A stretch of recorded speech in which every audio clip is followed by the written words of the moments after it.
Mark was humble at best, and he would not stand here and tell you any stories about himself. But the first thing he would do is recognize two of his sons who have come here today, which I will do. Dalton and Justin Timm came all the way from Illinois.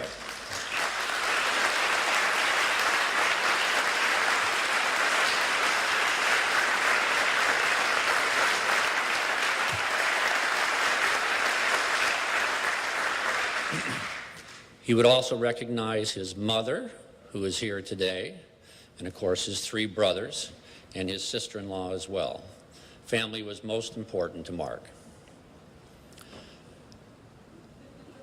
We were talking, Gary and Mike and I, about stories about Mark, and I thought we shared a common bond in our Williston experience. Mike came first, came for 3 years, followed by Gary, who was here 2 of those years, or 1 of those years, correct? 1. And then I came behind. And there was a tradition in our family that our father would pile the Williston boys into his car, drive them out here for early football, and then dump them off, turn around, and drive straight home.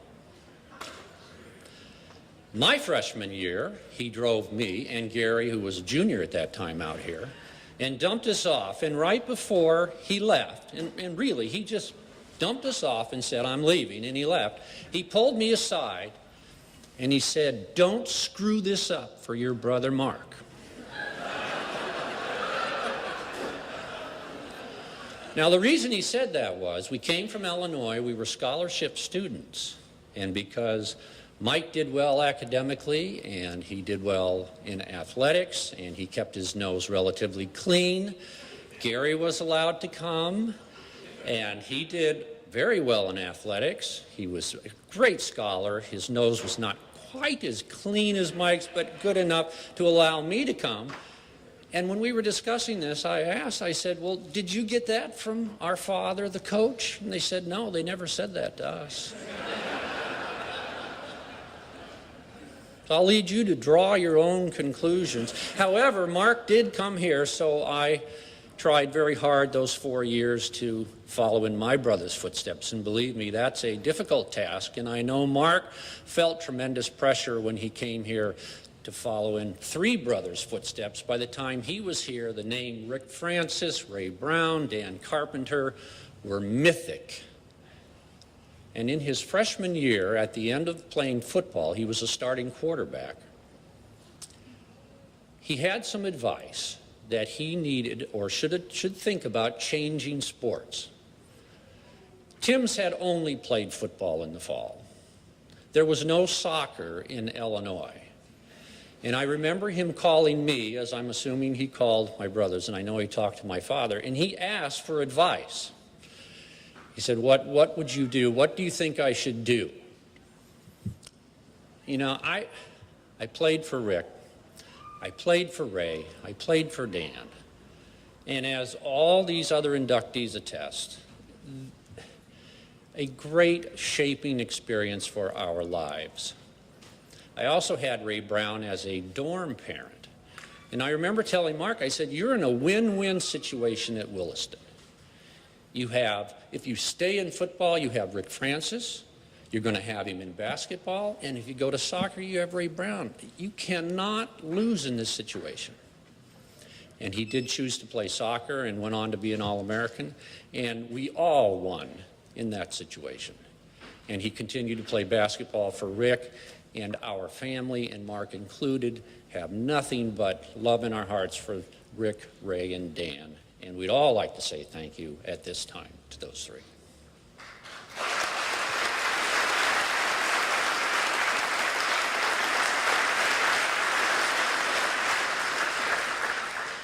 When I look around this room, I see so many people who are part of this family, Williston, and that's part of our family too. And in talking to some of you, you've shared some of your stories, and there are stories that are appropriate to share up here, and stories that are appropriate to share over there, and stories that are appropriate to share back there as well. Mark, I don't think, would stand here and tell you really anything about his time here other than it was profound, that it shaped him as it did his brothers before him, and that he was proud to follow in their footsteps. After leaving Williston, I had the pleasure of working with Mark for about 9 or 10 years, and we picked up the sport of golf. And just like Mike said, any sport that he picked up, he was great in. And I'm just going to leave you with one story that defines who Mark Timm was as an athlete and person. We were golfing, and somehow he hit one into the woods. And as I was sitting in the cart and he was looking at his ball, he came over and I said, "Do you want a little pitching wedge or an 8-iron to chip it out to the fairway?" And he said, "No, I want my 5-wood." Now, I hadn't even seen, he went into the woods, I hadn't seen him. So he took his 5-wood and went back into the woods, and I'm sitting in the fairway, and we're probably 180 yards from the green, and I hear all kinds of thrashing and tearing and crunching going on in the woods. And then I hear the club hitting the ball. I didn't see it come out, nothing. I figure he's coming out for a pitching wedge. And he comes out, and he's kind of strutting, and he throws his club back in the bag, and he says, "Let's go." And I said, "Where'd your ball go?" He goes, "Well, it's right up there on the green." I said, "That's incredible." He said, "Yeah, it was only one shot, one stroke." But that's the way Mark played sports. If he could get to the goal, he would try. But in all those years playing with him, if he hadn't reached the goal, that would have been fine too. Just the important thing was the try.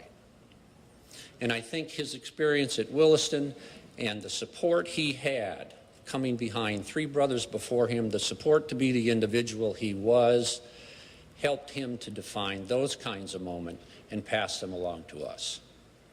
So on behalf of Mark, I would like to thank everyone here. I'd like to thank all the other inductees, and we as a family, both his own family and his nuclear family, want to thank everyone for this honor. Thanks.